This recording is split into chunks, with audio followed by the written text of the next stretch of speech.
La GPB a souhaité créer un groupe environnement parce que c'est un sujet particulièrement prégnant pour l'ensemble des exploitations aujourd'hui. Alors ce n'est pas un groupe en plus, c'est un groupe un petit peu en amont du travail fait par Orama et la FNSEA sur ce sujet, mais les spécificités des grandes cultures nécessitent d'avoir une réflexion non seulement pour mettre en place les solutions, mais aussi pour trouver un certain nombre de réponses aux enjeux et aussi aux souhaits des politiques qui ne sont pas toujours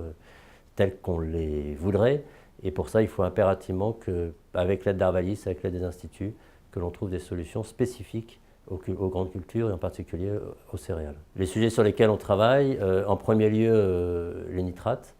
avec une mesure qui s'appelle Azur, que la GPB souhaite, avec d'autres organismes développés pour trouver des solutions pour les agriculteurs,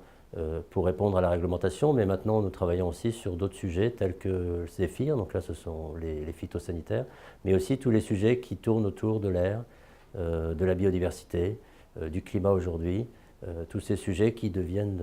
vraiment très importants sur nos exploitations et on essaye d'apporter un certain nombre d'éléments techniques, mais aussi un certain nombre d'indicateurs pour justement, par des diagnostics et par un certain nombre de moyens, apporter des solutions aux agriculteurs. Le bilan, c'est justement ces outils qui commencent à sortir. C'est aussi une meilleure préparation, je pense, des commissions liées plus à Orama ou à la FNSEA, d'apporter plus d'éléments de fond et pas simplement des positions. Et puis derrière, les enjeux de l'environnement continuent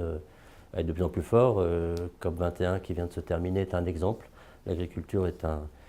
émetteur, mais aussi l'agriculture est une solution pour le climat, et en particulier les grandes cultures. On parle souvent de l'élevage, c'est une réalité, mais les grandes cultures ont aussi leur carte à jouer, et c'est à nous justement de démontrer et aux agriculteurs qu'il y a des choses à faire, et aux gens qui nous dirigent que l'agriculture est aussi une source de solutions.